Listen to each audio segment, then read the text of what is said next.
Welcome, welcome, welcome. I'd like to welcome you to another episode of the Unpopular Podcast. This is the man, the myth, the legend, Jalen Hunter. And if you would do me a favor, please subscribe to wherever you're listening. Please subscribe to where you're watching. It definitely means a lot to me. So as we come upon Game 3 of the NBA Finals, both teams and both fan bases should have a different, very different view of this series. So at this point, the series is tied 1-1. And let me speak on a neutral side first. To me, this series has been determined by two quarters.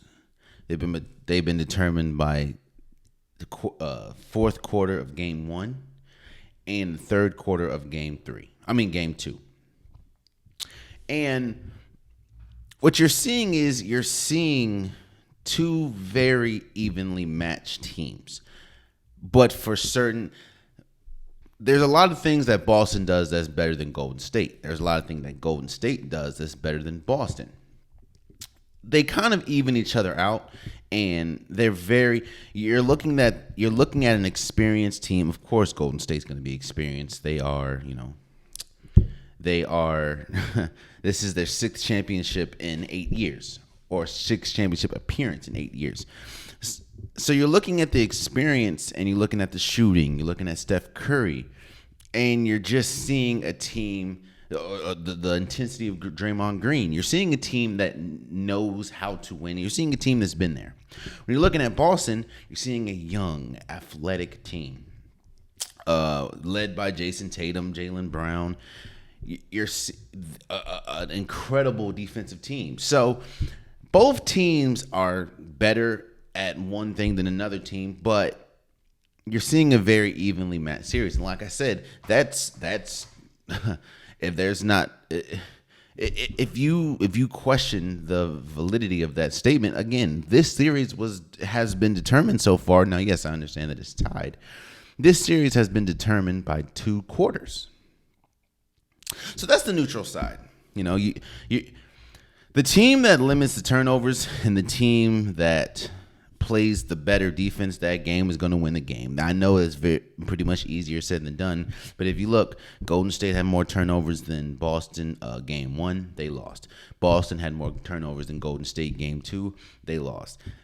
Both of these teams are great at taking advantage of turnovers. So they're going to have to,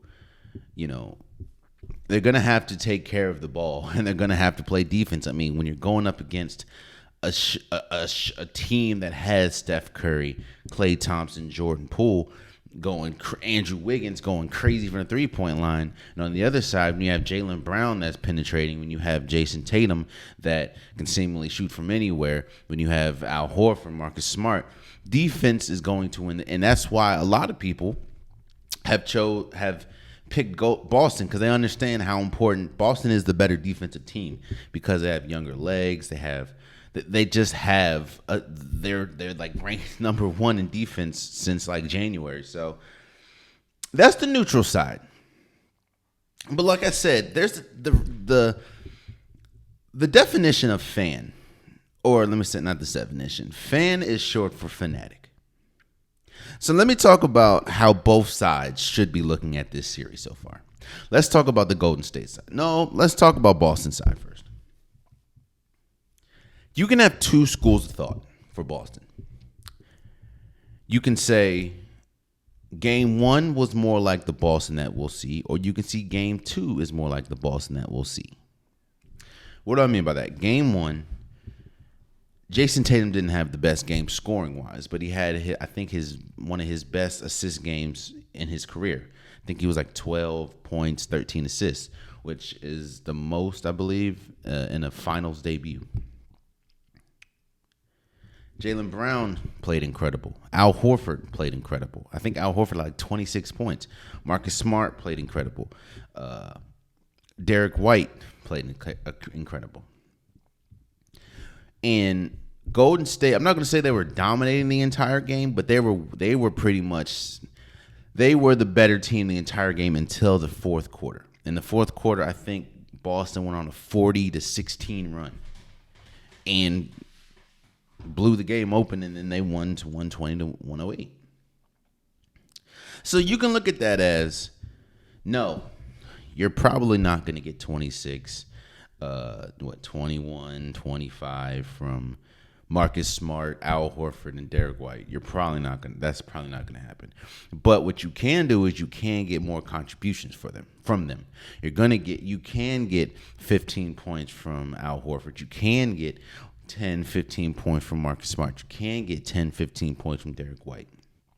On top of that, Jason Tatum's going to shoot better. Marcus Smart is going to, Jaylen Brown is going to continue to be aggressive in attack. Or you can be like game 2. Jason Tatum had a better game offensively. I think he had like 28 points or something like that. Jaylen Brown was hella aggressive in the first quarter or first half. Let's say Jaylen Brown was aggressive first quarter mostly. Jason Tatum was aggressive mostly the second quarter. The problem is, though, and it's not just Golden State. Boston has struggled this entire series with turnovers and this entire playoff run. They've struggled with turnovers and they've struggled with third quarters. I don't know what it is about third quarters from Boston, but how Golden State is on one complete different end of the spectrum with third quarters, Boston's on the other. Boston just struggles. But even in that, they struggled game 1 third quarter. I think they were down by as much as 15 points in the third quarter and came back and won. So you can feel good about yourself saying, well, we haven't been completely outplayed. They've only been completely outplayed one quarter, and that was game 2, quarter 3. But you haven't been completely outplayed, and you're going against a juggernaut that is the Golden State Warriors, and you have been going toe to toe. And now you did what you were supposed to do. You took a game in Golden State. So now you got to handle your business at home, which easier said than done because I think they're like 5-4 at home now. But you can say, well, we're 5-4 at home, but we're 6-0 after a loss. So there's ways if you're Boston or you're a Boston fan to tell yourself positives, look at this series in a positive way. A lot of people didn't have them winning a game in Golden State. So that is a way that you can look at it. If you're in Golden State side, this game is a quarter away, which is game 1, quarter 4. A quarter away from being 2-0. Steph Curry is playing his best basketball probably since the beginning of the year. He's averaging 31.5 points, 5.5 rebounds, and 4.5 assists. You're tied in a series where Klay Thompson has played pedestrian at best. I think first game he had 15, second game he had 11, I believe. He just has not been able to catch a rhythm.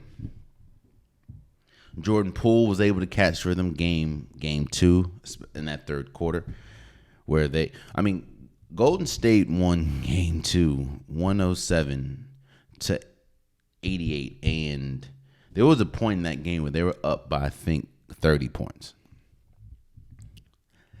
Now, you knew they were going to come desperate. The last thing you want to do is go down 0-2 going to Boston. So you knew that they were going to play their best. And it was looking kind of sketchy game. The first quarter of game 2, but they turned it around and led by Steph Curry, they were able to do what they had to do. So, as a Golden State fan, you can think to yourself, okay, well, again, we only had one bad quarter pretty much. And if it wasn't for that, we'll be up 2-0 going to Boston, where Boston has struggled to win at home for whatever reason. So, if you look at the series averages, Golden State's averaging about 108 points a game. Boston's averaging 104. Boston's averaging pretty much a half rebound more than Golden State. And they're averaging pretty much 4 assists more than Golden State. So that pretty much shows this has been an even series. Let's kind of go on the negative side for both teams. First and foremost, let's start with Golden State. Golden State should very much have won Game 1. And I think they understood the severity of that loss and the fact that you do not want to go down 0-2, which is why you saw how they played. But this isn't the time where you can just, we'll get the next one. No. This is the NBA Finals. It's the first to 4. Now, you heard Klay and Dre say it's the first to 4, not the first to 1, which I understand that. But that was a golden opportunity, and this is the NBA Finals. Sometimes you don't get those. A lot of times you don't get those opportunities back. Now, I'm not saying that Golden State is going to win this series. I'm not saying that Boston's going to win this series. Let me say, I did predict Golden State in 6. But I'm not here to double down on my pick. I'm not here to change my pick. I'm just talking about what we see. Also, I'm recording this Tuesday night. So I don't know, by the time you guys see this, which is Wednesday morning, Game 3 would be today, for that day, when you guys see it. So I don't know what's going to happen in Game 3. Come back on Saturday and talk about it. But I'm just talking about what we've seen for the first 2 games. Again, Golden State, man, you're starting to see. I don't believe they can win this series if Klay Thompson doesn't have one. I'm not saying he needs to be the Game 6 Klay the entire series, but he needs to be able to be depended on offensively, and at least the first 2 games he has not been. Now, shouts out to Jalen Rose, because he pointed out something as to what could be contributing to Klay Thompson's struggles. Klay Thompson is best when he is a catch-and-shoot player. Klay Thompson I'm not saying he cannot put the ball on the ground, but that's not his strong suit. When you look at a lot of one thing that Boston is doing incredible at is running Klay Thompson off the line, making him a driver, which is not Klay Thompson's strong suit. Doesn't say he can't do it, and especially in Game 2, he missed a lot of chippies. But that is the Klay Thompson that Klay Thompson is at his best when he's a catch and shoot player, and Golden State knows that.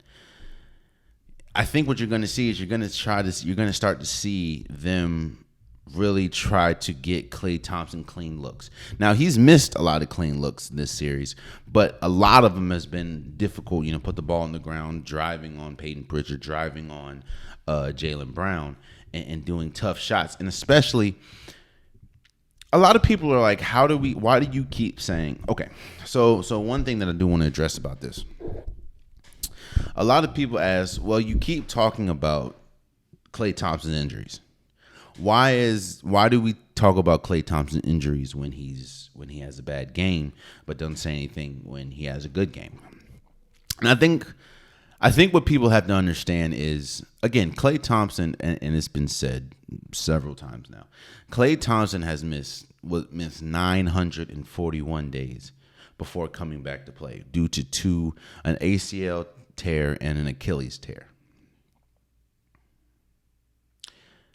The reason why, one of the biggest reasons why I think that you're seeing Klay struggle is it's tough to ask anybody to come back from those 2 injuries back to back, let alone ask someone to come back from those 2 injuries, then play a good handful of games, then go all the way to the NBA Finals and chase people like Jaylen Brown around or Derek White around. That is tough to do. And you're starting to see, I think his legs are getting heavy. Because a lot of times, even when he's open and he's missing, a lot of the shots are short. I think his legs are heavy. Now, you also don't see the pop that you used to see from Klay Thompson. Now, usually you don't get that back after those two gruesome injuries, but look at Steph. I mean, look at KD. KD looks damn near like he's never been injured. So I'm not saying it can't happen, but I'm saying it's gonna take some time. So I don't think Golden State needs him to be Game 6 Klay the entire series. But I do think they need at least one or two signature games. Maybe, we got a Game 6 Klay against Memphis. We got a Game 5 against Dallas. I do not think Golden State has a chance if he does not come to play. Now, a lot of people say, but what about Jordan Poole? It's hard asking a player like Jordan Poole, and he's been incredible this whole season, so don't get it twisted. But it's hard asking a player like Jordan Poole to then have to average 25 to 30 points a game. Now, I'm not saying that Klay Thompson needs to average 25 to 30 points a game, but what I'm saying is take some of the pressure off of right now. It's the initial fear of Klay Thompson. That Klay Thompson can go off at any moment. It just hasn't happened yet. And once it happens, that'll probably change the entire game plan of Boston, because at that point, Klay Thompson's going off, so you can't just single coverage him, or you can't just double step. Like it's just a lot. And especially with Draymond Green going around, they're going to get Klay open. So Klay is going to have to give them at least one or two games. And I will say this. Once Klay starts going, you kind of take the pressure off Steph, because Steph's going to be Steph. I mean, you're going against Marcus Smart, who is the Defensive Player of the Year, and he's averaging 32 points a game pretty much. But once Klay goes off, that kind of opens up the door for Steph. That opens up the door for Jordan Poole. So it just the Golden State cannot win if Klay continues to struggle the way he's been struggling. That's just truth, in my opinion. Also, a lot of rhetoric has been around Draymond Green and his, I guess you can say, antics. Going at almost pretty much every player on Boston team. And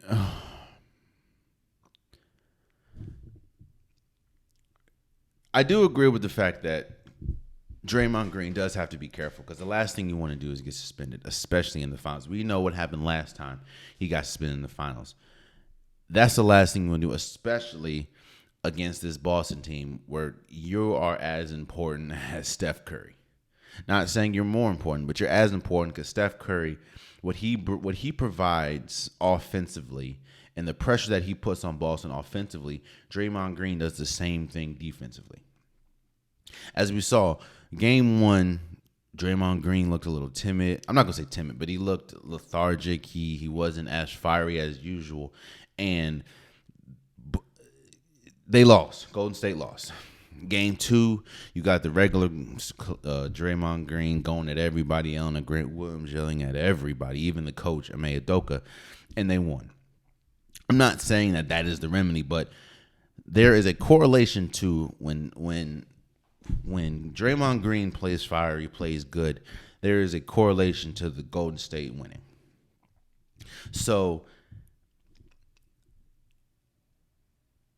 moving forward, man, you're going to need to get more out of Klay. You're going to need to get more out of Dre. Andrew Wiggins is playing great. Andrew Wiggins is playing great. Steph Curry's playing great. It's just you're going to have to get help from the others. And right now, Klay Thompson he has always been the other. He's been a better other, but you're going to need to get better contributions from the others, because it's going to be hard winning the way that they won Game 2 if Klay Thompson isn't gonna resemble the old Klay in Boston. And Draymond Green is a very smart person. He knows that a lot of things that he's able to get away with in Golden State, he's not going to be able to get away with in Boston. So that's on the Golden State side, man. When I watch this Boston team, I kind of get a sense of the 2012 Oklahoma City Thunder.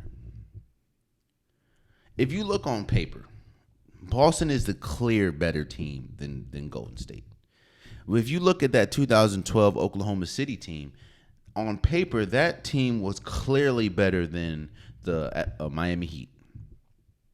Now, that doesn't mean, Miami Heat had Bosh, they had LeBron James, they had Dwayne Wade. This Golden State team has Steph, has Klay, has Dre. But if you look at the totality of the teams, Boston is a better team than Golden State. But why did that 2012 team lose? 2012 Oklahoma City Thunder team lose? Two reasons. One, there's something to be said about experience. There's something to be said about knowing how to act in the room once you get there. And again, shouts out to Boston. The series is still 1-1, but Boston,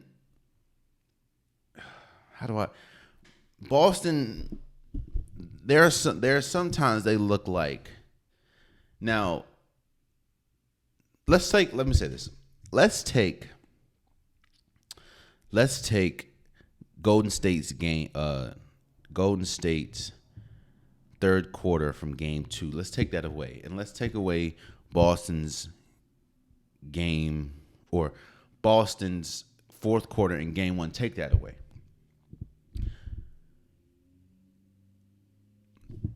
This series has been even outside of one, or I would give the advantage of the series to Golden State because of game 1, third quarter.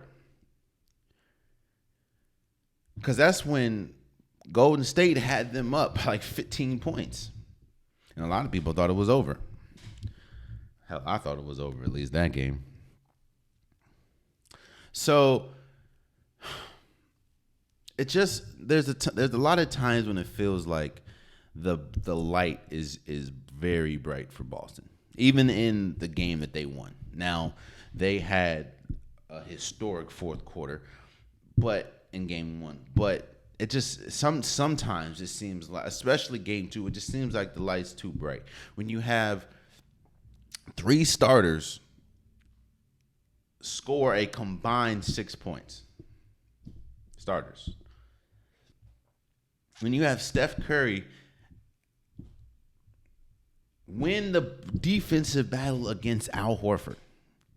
Al Horford has Steph Curry in the paint, backing Steph Curry down, and Steph Curry ends up winning that battle. It just seems there's times when it seems like the light's very bright for Boston, and that gets me to Jason Tatum. Jason Tatum far and away has the most turnovers in these playoffs. I think he has like 80-something turnovers. Now, I know he's played more games than a lot of players, but he has like 86 or something. The second person has like 63, and I think that's Jaylen Brown. So your 2 best players has the most turnovers in the playoffs. And they both game 2, bro, they were throwing the ball. I think they had like 18 turnovers. And out of those 18 turnovers, it's different if you like throw the ball. I think Klay Thompson had one of these when he was driving and he threw the ball to the 3-point line to Jordan Poole, and the ball like sailed high. Out of those 18 turnovers, 15 were steals. And I'm not saying it's just Jason Tatum and Jaylen Brown. It's Boston that had 18 turnovers, but Jason Tatum had the most. You see, what you're starting to see is kind of like the 2012 Oklahoma City Thunder.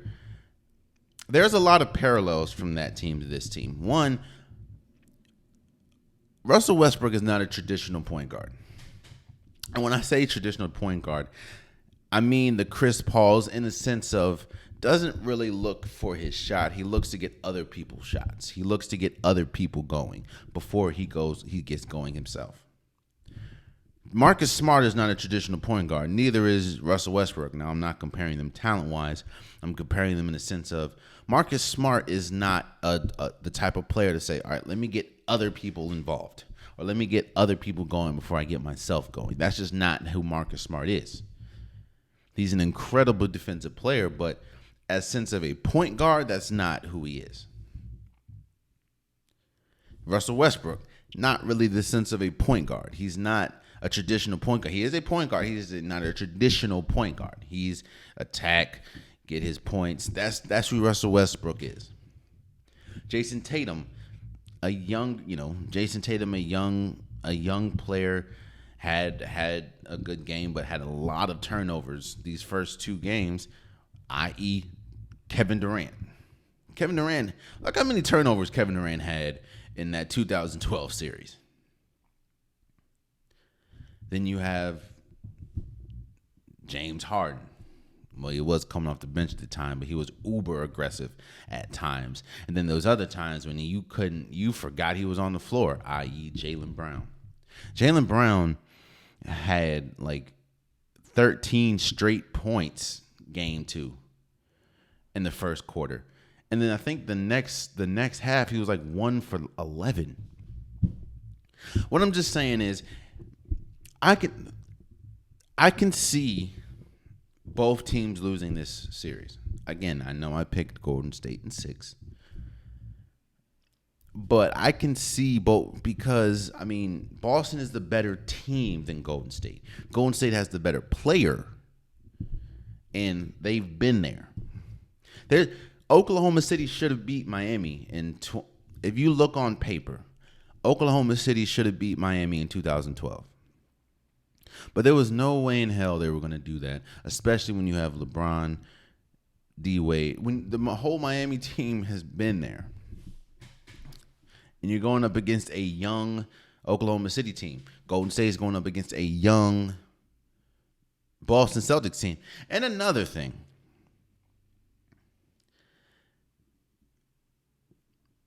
I just said, Draymond Green is an incredibly intelligent player. He's going to be a Hall of Famer. He is a Hall of Famer. You think he doesn't know the going at every single player, being the loudest? You don't think he doesn't know what that does to a young team and how it gets them off kilter? Yeah, you have Al Horford who just turned 36, and he's played 15 years, and this is his first finals. But you don't think Draymond Green doesn't know what that altercation with Jaylen Brown does to his psyche, or the continuous going back and forth with Grant Williams does? Draymond Green understands, especially with a young team.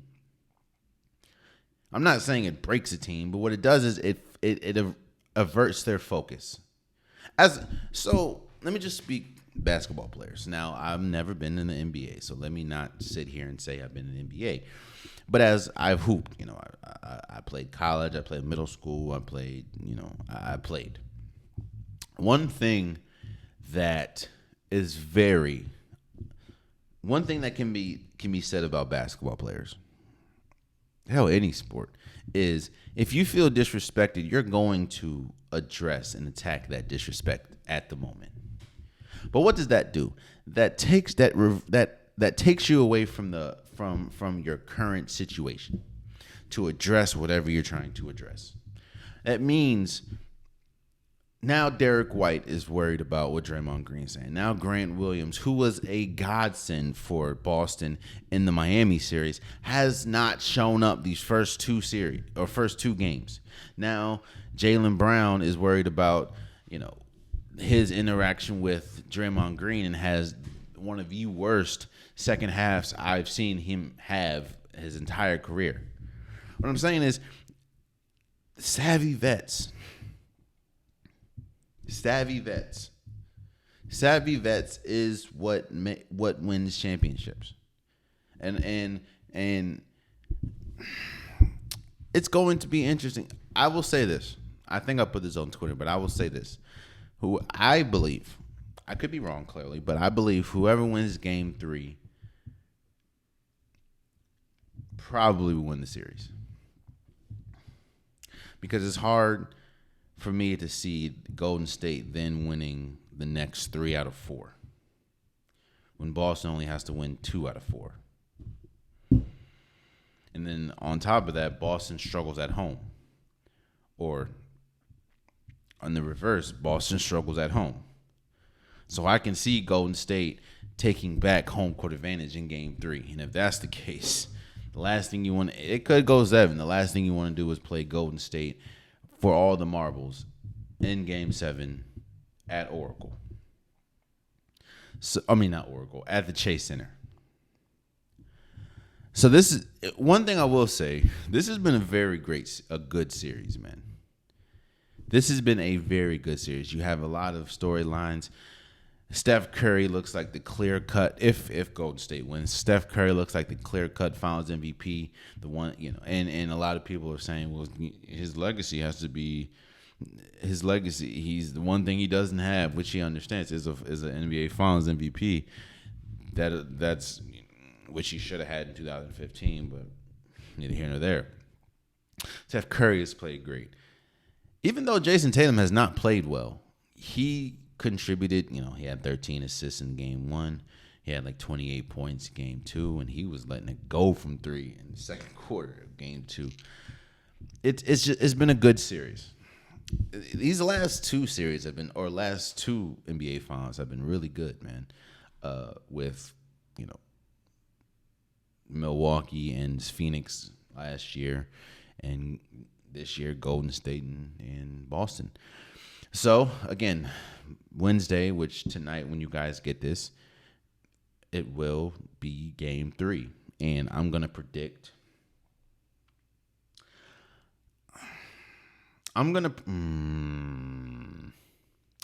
See, it's tough because, again, the stats are there. And I know basketball is more than stats and analytics, but I'm not going to say stats. The history is there. When I say history, we've seen Golden State played really well on the road this year. We've also seen them lose by 50 points on the road, or beat down as much as 50 points to Memphis on the road. It's hard for me to see Klay Thompson struggle 3 games in a row, especially when he understands how important he is to the team offensively. What happens if Steph Curry has an off game? Then what happens? So on the flip side, Boston has struggled at home. I think, like I said, they're 5-4 at home this playoffs, but there's no way I can see Al Horford. The role players play better at home, so Al Horford's probably going to play. He has to play better than just scoring 2 points. Marcus Smart's going to be better. Derek White's going to be better. Grant Williams is going to be better. Jaylen Brown is probably going to be more aggressive like he's been. I'm just going to go on a limb and say Golden State wins game 3. Yeah, Golden State wins game 3, I think. So that's what I have from that series. And we'll see what happens in game 3. Moving forward. So Quin Snyder is out as Utah's head coach. He resigns. He steps away.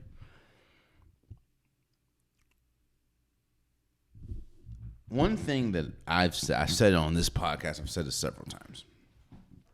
Sometimes you have to know when it's over.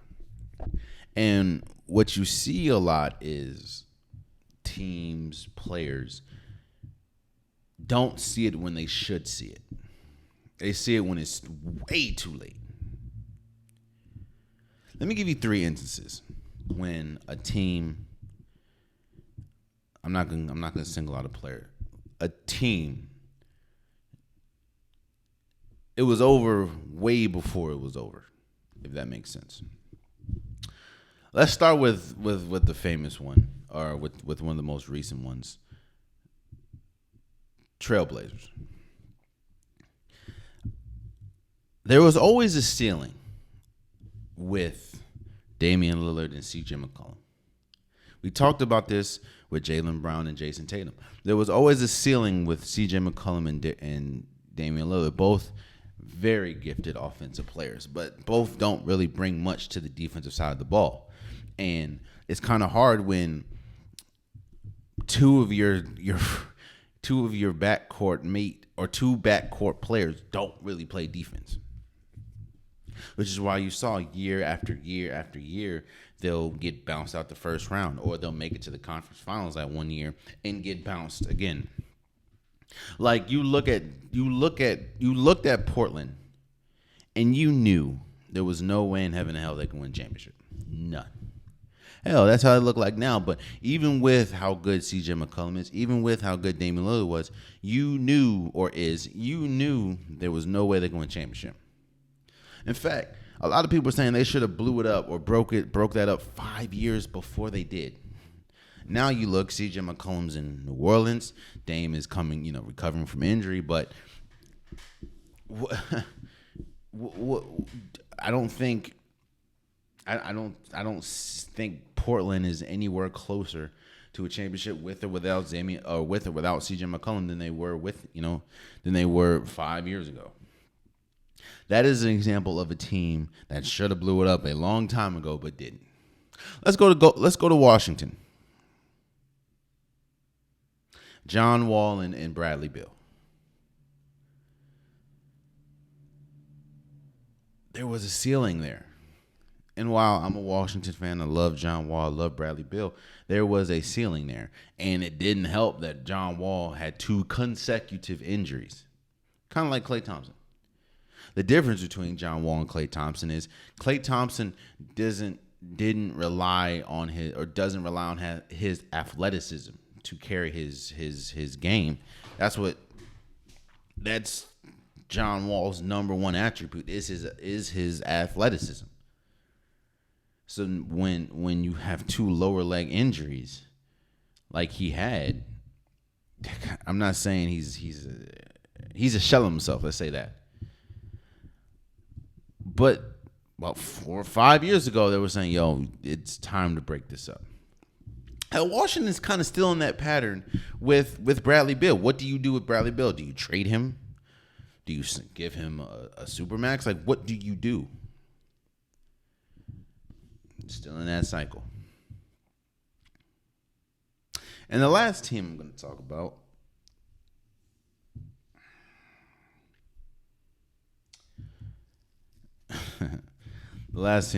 talk about is the beloved Dallas Cowboys.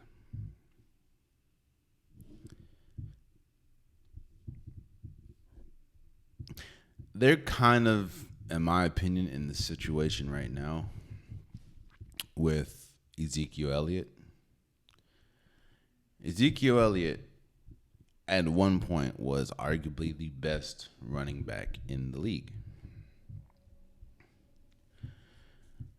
If you look, ever since he got his payday, he did get injured, but he has been a shell of himself. And since then, Dallas has lost Amari Cooper. They've lost Cedric Wilson. They've lost Randy Gregory. They've lost some key pieces. And now it's hard to trade or get rid of Ezekiel Elliott because of how much you're paying him. And I think if you would have maybe tried to deal him before, you know what I'm saying? It's just, what I'm saying is there are some teams that should have broke up should have blew it up a long time ago, but don't. And now they stuck in situations like you have with Utah and Quin Snyder, Utah and Donovan Mitchell, Utah and Rudy Gobert. Nobody thinks every single year, Utah is at one of the top teams in the West. Hell, last year, weren't they number 1? And Quin Snyder knows this too, which is why he's not there anymore. He's the second winningest coach in Utah history next to or behind Jerry Sloan. And as you heard Danny Ainge in their press conference, they wanted to keep him bad. But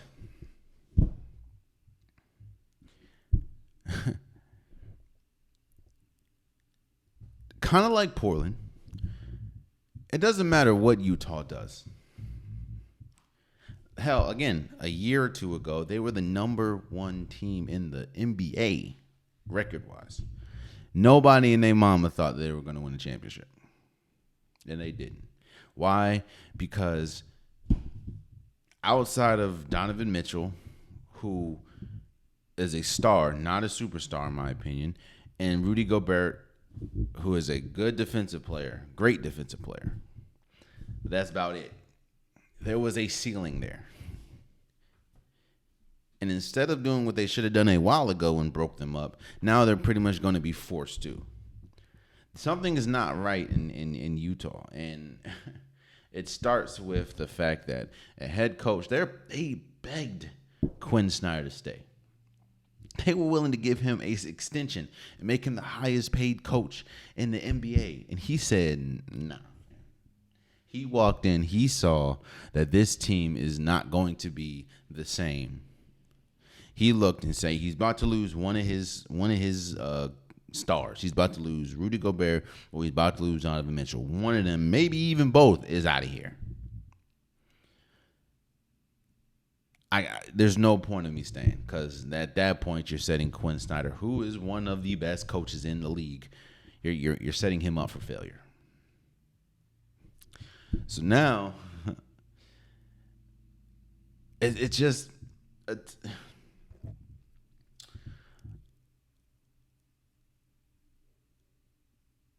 a stack of cards. You know how they be making cards into like towers and stuff. Eventually it's going to fall.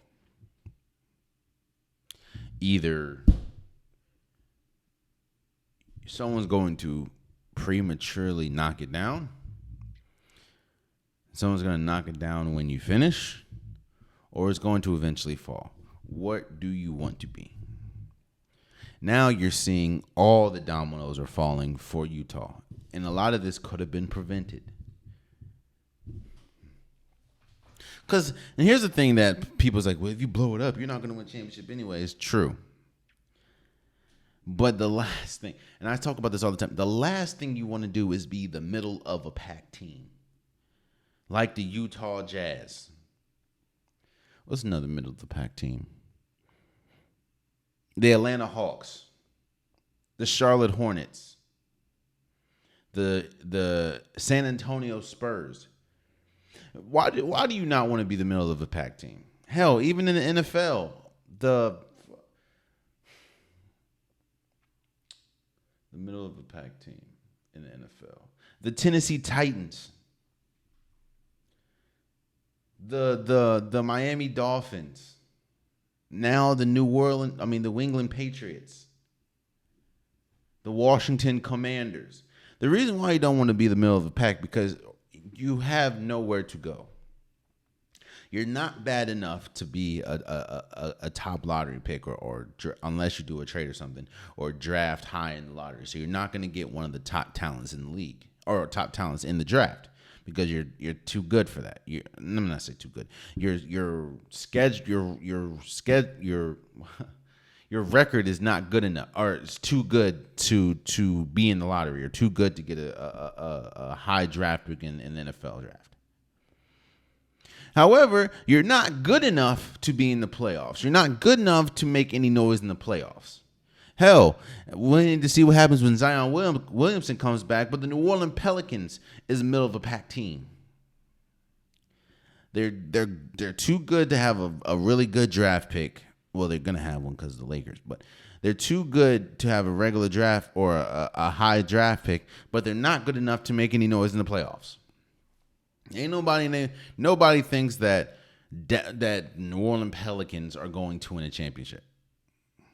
Or nobody thought that this year. Honestly, nobody really thinks that next year.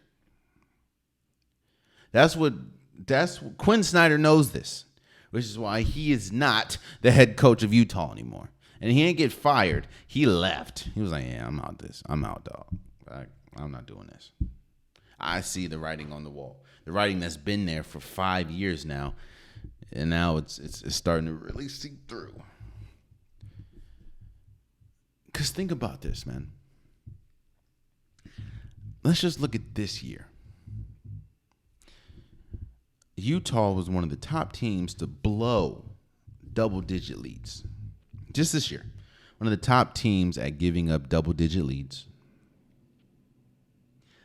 If you go to these playoff series, 2 games, 2 of the 3, 3 games, 2 games, they didn't have Luka Doncic. Dallas didn't, and they lost.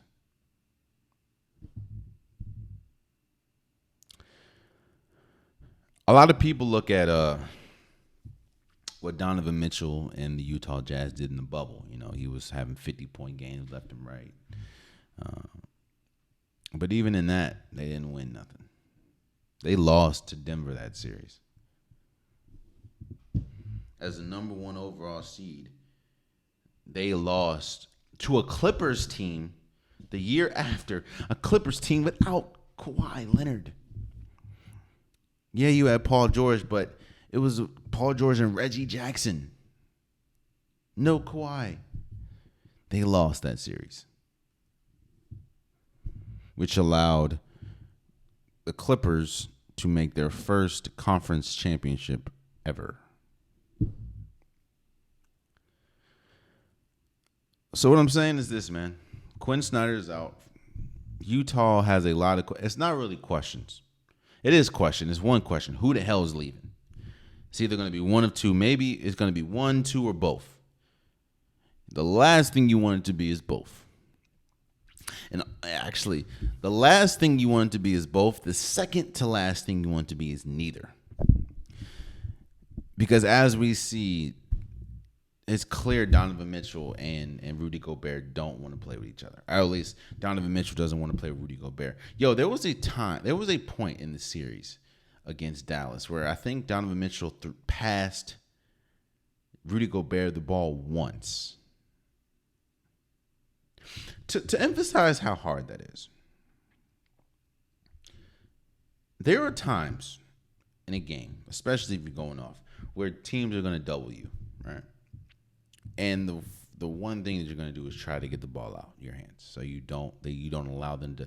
Even if they're doubling you, you want to get the ball out your hands. Time is on the clock, or time is running. You just want to get the ball out of your hands. Even in that, you have to make it an effort to pass a man the ball. There's only 5 people on your team on the court at one time. You have to make it an effort to only pass it to the biggest man on the court, by the way, once. So the last thing Utah wants is for both of them, which is Donovan Mitchell and Rudy Gobert, to leave. On top of that, Dan Snyder leaving. They also don't want Rudy Gobert and Donovan Mitchell to stay, because as we can clearly see, it's not working. So one of them is going to go. I think more they want Rudy Gobert to go than Donovan Mitchell, but as we know, Donovan Mitchell, seeing how the league is going to draw more of a package. So we'll see what happens. But as of right now, Dan Snyder is out, and it's crazy, man. And shouts out to Darvin Ham. I do think it was a good hire, but imagine if the Lakers would have waited a couple days. Dan Snyder could have been right there, or Quin Snyder could have been right there. Not Dan. Quin Snyder could have been right there. But it is what it is. Now we'll see what happens to Utah, because ain't no way, unless they get LeBron James or Kawhi Leonard or Paul George or Steph Curry or Giannis or Dame or somebody to pair alongside Donovan Mitchell and Rudy Gobert, they're not winning a championship, and ain't none of that ever happen. None of that's gonna happen. So we'll just see what happens with Utah. So yeah, moving forward. One thing that I say a lot here, one thing that a lot of people say on sports talk, TV, and radio, is there's a difference between valuable and best. Ice cream is the best. Ice cream is the best. Salads are more valuable.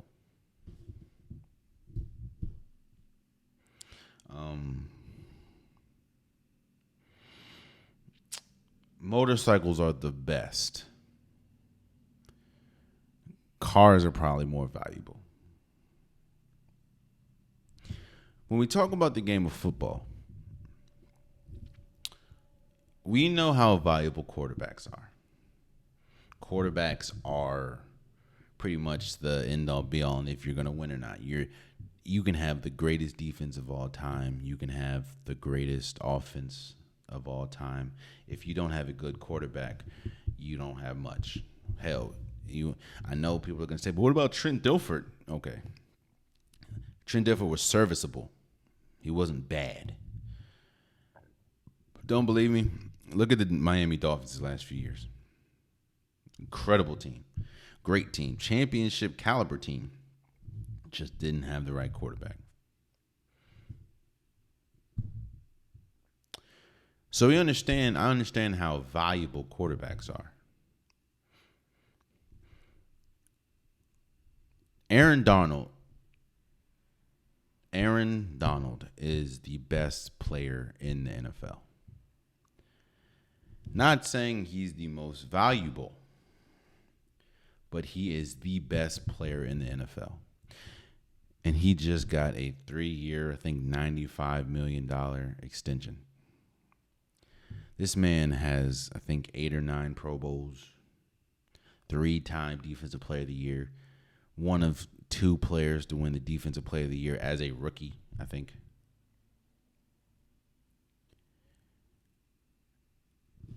I don't think there is a player, non-quarterback, that impacts a game as much as Aaron Donald does for the LA Rams. You have Alvin Kamara, you have Devontae Adams, you have Cooper Kupp, you have Jamar Chase, you have Derrick Henry. All incredible talents, all-time talents. None of them impact a game like Aaron Donald does. And if you don't believe me, look at the last play of the AFC or NFC Championship. Look at the last 2 plays of the Super Bowl. And tell me who impacted those plays more. You know what's crazy? And kind of solidifies what I'm saying. Y'all remember when Patrick Mahomes got that 10-year, $500 million year or $500 million contract? And there wasn't one person. I have yet to see one person to say, you know what, he did not deserve that.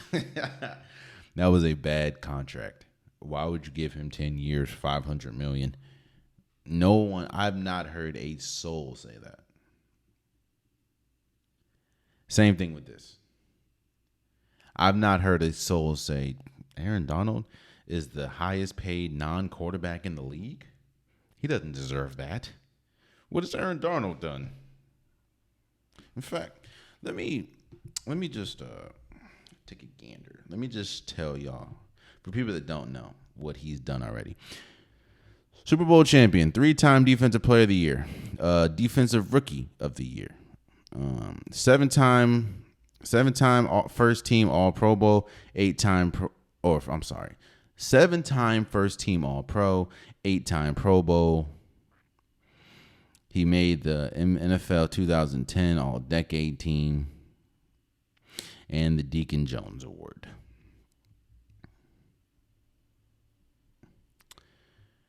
Aaron Donald is the best player in the league. I understand the whole valuable quarterbacks are probably more valuable, but Aaron Donald is the best player in the league, and he will go down as arguably the greatest defensive player ever. I know it's hard for a lot of people, which again, I really wasn't. I don't think I was alive when Lawrence Taylor was playing. And if I was, I was born in 1994, so I don't really remember Lawrence Taylor like that. Of course, you have highlights and everything, so I'm not going to disrespect Lawrence Taylor the way I be disrespecting Bill Russell. I understand. I hear the stories of Lawrence Taylor as they didn't have defense or offensive. They had to block him with 3 players every time, or he's getting to. I know that, but in some people's eyes, number 1 or 2 defensive player ever is Aaron Donald.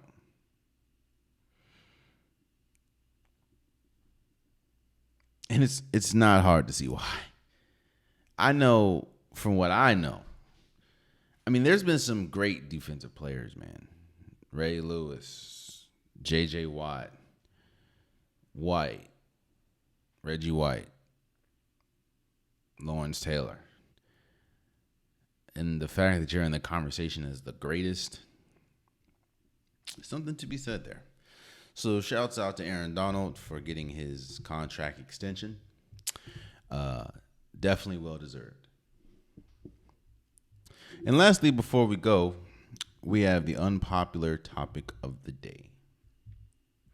So as the NBA finals and NBA playoffs has been going on, it's been parallel, or it's been going, running in conjunction with the NHL playoffs. And the Avalanche just beat Edgerton or wherever, the Oilers 4-0. And currently the Tampa Bay Lightning, who are looking for or trying to three-peat, are in a dogfight with the New York Rangers. And I'm watching these games, man, and it dawned on me.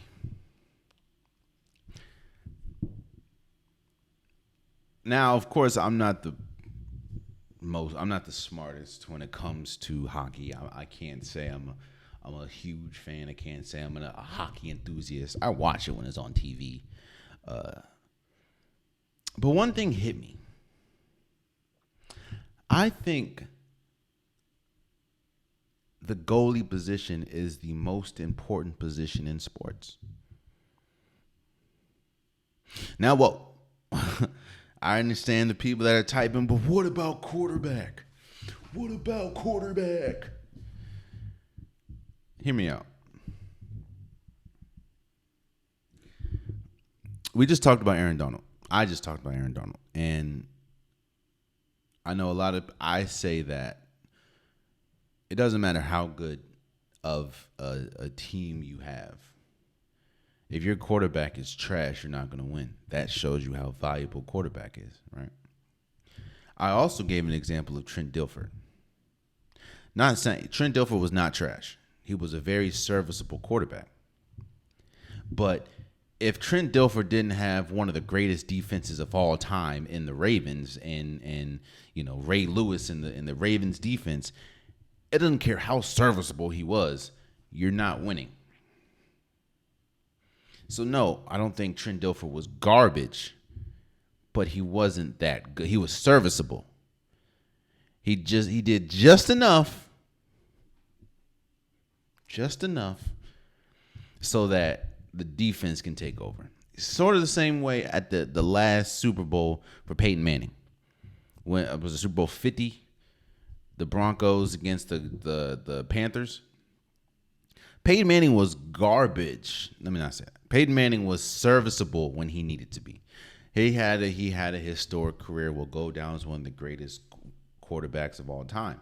But that last year, when they won, he was just serviceable enough to have an all-time great defense with Von Miller. which is why Von Miller won the Super Bowl MVP. I'm looking at hockey, and I'm seeing great players, man. I'm seeing players like Connor McDavid. I'm seeing who a lot of people think is the best player in hockey. I'm seeing Evander Kane. I'm seeing Alex Ovechkin. I'm seeing a lot of these great players. But that don't matter. It really don't matter, man. Leon Drastry. I don't know.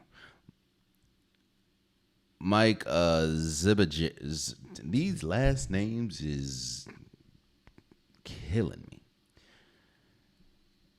Victor Hammond. Look, what I'm saying is this. I'm seeing a lot of great. Connor McDavid, who just got swept, by the way, had 33 postseason goals. Or points, not goals. Points.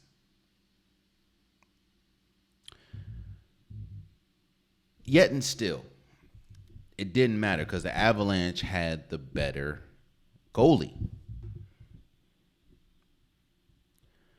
Right now, a lot of people think that what's his name? Igor Shesterkin, who is the goalie for the Rangers, is the best goalie in hockey. And right now, as I'm recording this, they are up on the Tampa Bay Lightning. The Tampa Bay Lightning, who is going for a three-peat. What I'm saying is this, man. You can have a serviceable quarterback. You can have a okay quarterback and have a historic defense, and you can still win. Not saying you cannot have a bad quarterback. You cannot have a bad quarterback and win. You can have a serviceable quarterback, but have an all-time defense, have an all-time offense, and win. You can have a trash point guard, but play alongside. Norris Cole, and that's no offense to him, but Norris Cole won a championship Mario Chalmers won a championship as a starting point guard. Why? Because he played alongside Dwayne Wade and LeBron James.